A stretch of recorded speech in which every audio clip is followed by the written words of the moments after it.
Hello, this is Chuck Solomon, and welcome to the Candidate Experience Podcast, where we focus on the job candidate journey from apply to onboard and the space in between. Let's get started.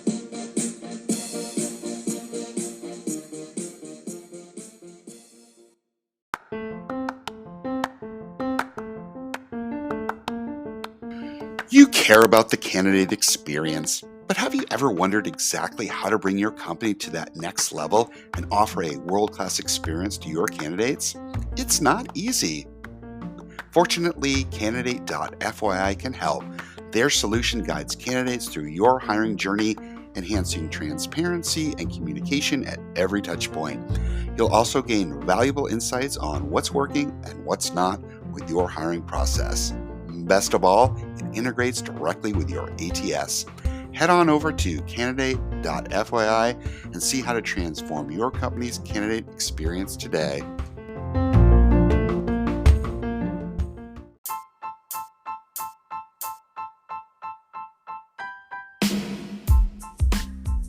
Welcome to the Harmonizing is the Name of the Game episode, where Brandy Patterson, HR manager with a major Texas health system, is my special guest. Listen closely to the insights she shares on how process improvements through harmonization, standardization, and simplification can enhance the candidate experience. If you like what you hear on this podcast, please subscribe and do share with others. Want to comment, discuss, or provide feedback? You can send me a note via LinkedIn or via the contact form on our site, www.thecx.xyz. Thanks for listening, and here's my interview.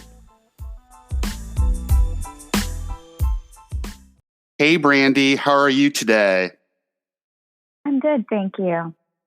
Awesome. I appreciate you taking the time to talk with me today.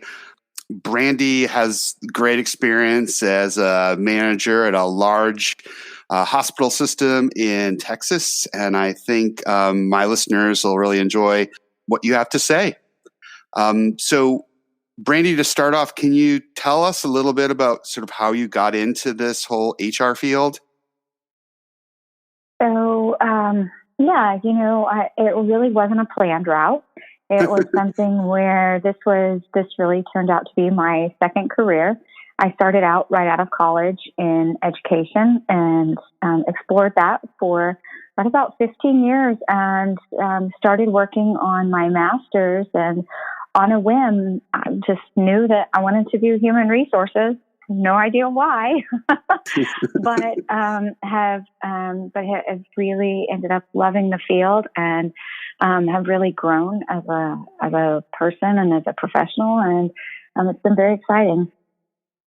Awesome. Thanks for that. I think we all come to this field in different pathways. So I think I love hearing about how people come to the field and stuff. So thanks for sharing that. We're recording this. It's the end of April 2020, excuse me. Wish it was 2019, maybe.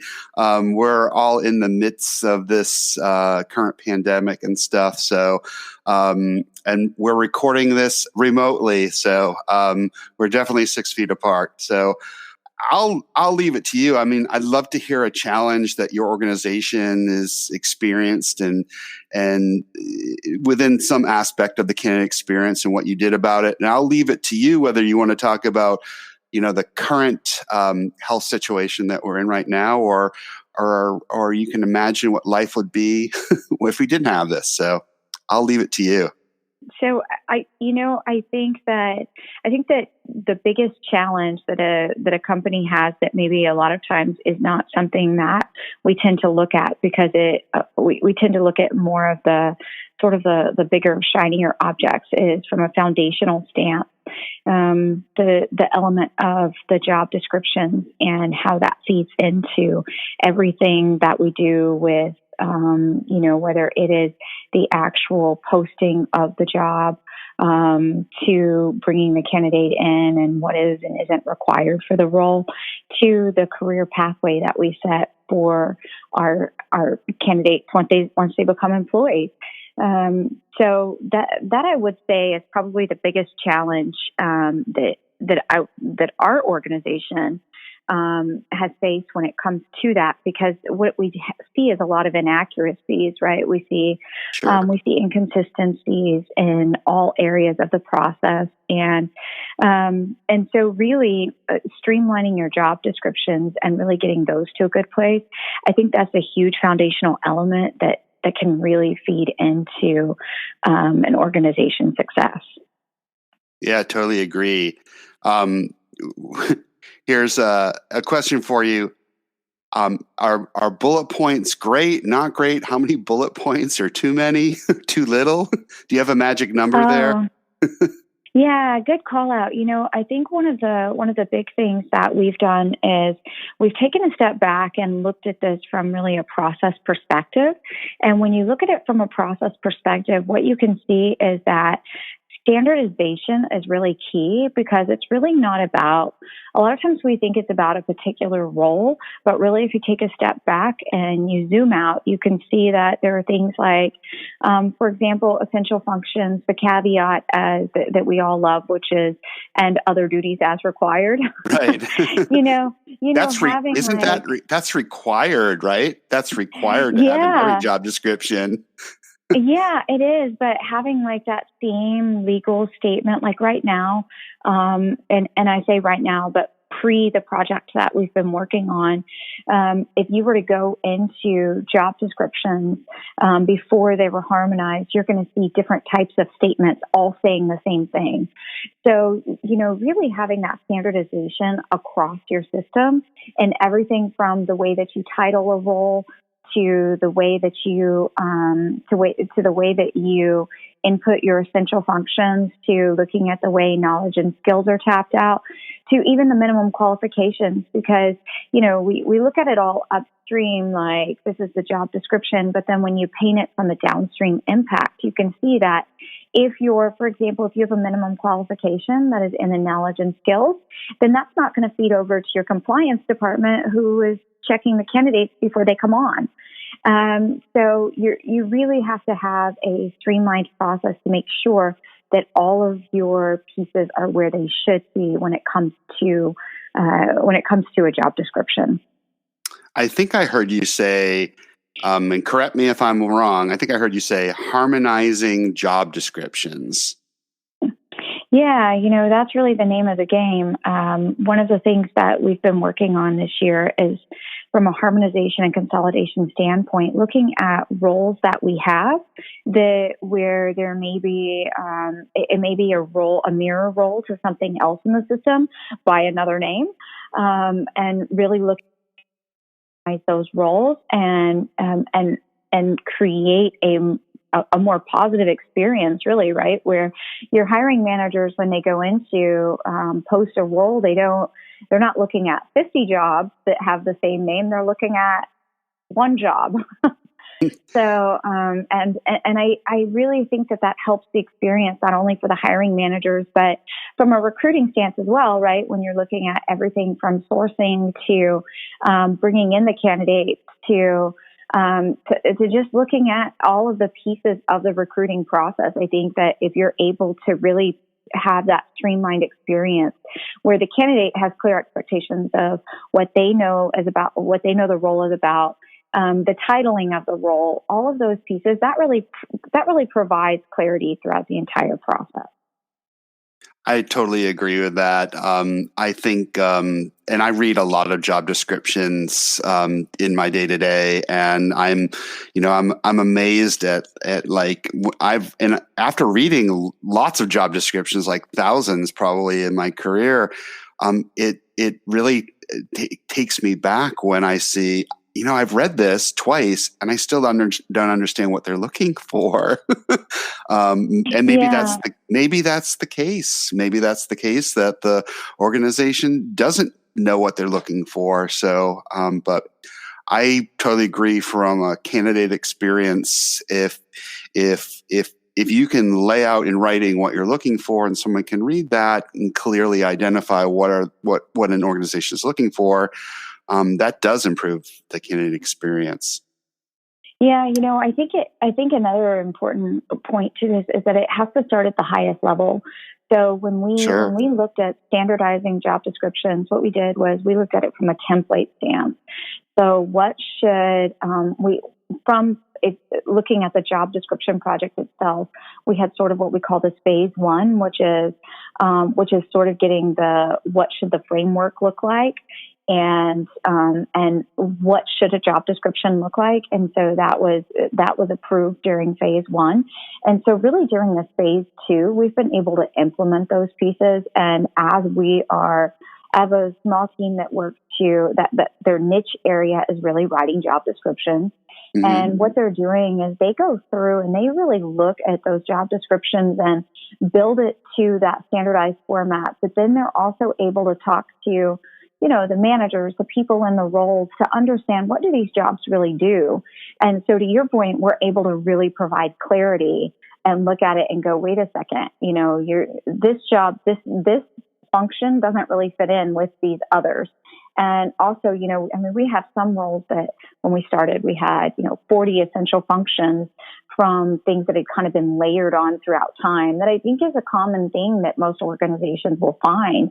And we've been able to sort of with this template and with this standardized process, be able to shrink those down and really bring clarity to what's expected of not only the candidate, but when the hiring manager can then articulate what is expected of that candidate. Right. I think I heard you said 40 essential functions. I think we all can agree that 40 bullet points is a bit much. Yeah, we go with 8 to 10. 8 to 10 sounds a lot more manageable, readable, clear. I liked what I heard you say about talking to your hiring managers to make sure that those 40, for example, essential functions are actual essential functions. So good for you guys for going in and actually talking to the managers about that. I'm sure they appreciate that as well. Yeah, it's really to be frank, it's really been a challenging process as well because when you're Sure. looking at a system and you're looking at, we have right around the way of 47,000 employees, so you're looking at where a lot of those roles they're crossed over between many different departments and types and leader levels and really different types of settings. And so what we've done is we've come up with a process where we've brought in those key stakeholders, those operational leaders, our recruiting leadership, and our business services teams. And we all come together along with our job description team and talk about, okay, how can we really make this role what it needs to be? And then, really work through that process. And again, it's really about standardization, whether it's about the way that we work through that process or whether it's about the in job description that we come to. Sure. Good stuff. Um, I wanted to see, I know that your team's working on, having to deal with what's going on currently with the current health crisis. But I mean, do you have anything else planned in 2020 or in the planning stages to improve candidate experience other than the harmonizing job descriptions? Yeah, I think from what we have going on from a 2020 stance is we're really looking at processes in general. I would say that are overarching HR, and when you again, a lot of this is when you look at direct impact to the candidate versus indirect impact to Sure. the candidate and all of the different activities that take place. I think that what you find is that there are huge things happening from a standardization piece of the internal processes and finding those efficiencies and understand ways that we can do things that maybe virtually that we didn't think of before. And ways that we can really be innovative in our approach that maybe before we were just able to, we were able to have that luxury of that face to face. And Right. so now it's really sort of adapting to our new environment and thinking outside the box in how our processes should look. And so I would say for 2020 perspective, that's really what we're looking at, is that how do we build ourselves to be scalable for any kind of circumstance, including a pandemic. Right. I keep hearing over and over that well, for one, we're going to get through this, and that a lot of companies and organizations are sort of rethinking, how they've done things, and they are having to be innovative and creative and come up with new things, and that there is likely to be a whole new business processes, the way we do business and stuff, just as a result of this, and all good, all for the better. So tell me, is there one tip that you'd have for others in human resources? I know no one has any budget for anything, but is there any tip that you'd have for an organization to improve its candidate experience, especially on a low budget or no budget? Yeah, I think the biggest thing, and I know that I sound a little bit like a broken record on this, and it's okay. and but the biggest thing that I think that you can do that is really something that provides I think the efficiencies and the savings that we're all striving for right now, along with that positive experience and a more seamless experience, whether it is from the, I work a lot in the back end of things. And so whether it's from the back end operation teams, or whether it's for that front end candidate experience, it's sort of the output of what that back end is doing. Right. And I would say that is standardization, having processes that you can build, that everyone buys into, and your entire team, from an end-to-end perspective, from the time that first request is created all the way until that request is completed, looking at what that experience looks like from the front end, from the end user to the back end, through the way that it flows through the system. How many handoffs are in that process? Sure. How much time does the process take from an end-to-end perspective? Are there any bottlenecks in the process? Is there an opportunity to go from where a lot of times we think of things from a step-by-step perspective to more of an iterative concept where you're able to do, several teams at once can have the same material and be updating that information. So I would say that overarching is the biggest opportunity, and it really doesn't cost anything. Sure. When you take a step back and you look at it, there are sometimes, from a technology perspective, that enhancements are required. But I can tell you there is more that if I go back and I look at process improvements that we've achieved, I would say that the achievements come more from the business process, and the technology really just sort of supports whatever business process we put in place. So I would say standardization is really the biggest win for any company at this point in time, and really regardless of where we are as in our culture and our circumstances. Sure. I would totally agree. Standardization and just having great systems that work well across your business is important during a pandemic or when we're not in a pandemic. So I totally agree. Well, Brandy, I appreciate your time today, and I hope you're staying safe and healthy, and maybe we can talk again on a future episode. If people wanted to get a hold of you, how could they do so? Yeah, thank you, Chuck. First off, this has been Sure. a lot of fun. I've not done a podcast before. I've spoken at some conferences before, but this was my first podcast, and I'm anxious to see how I sound. I think you sound great. I'll let listeners put comments in after I post it and stuff, so they can leave comments. But you sound great. I want to see them. But I'll tell you, if anyone would like to connect, I would love that. And I think LinkedIn is probably the easiest way to find me. And it's Brandy Patterson, and I'm not sure what else we need, but That's me. Thanks, Brandy. Have a great day. Hey, thank you. Bye-bye. Thanks for listening to the Candidate Experience Podcast. You can reach out to us via our website, thecx.xyz. That's thecx.xyz.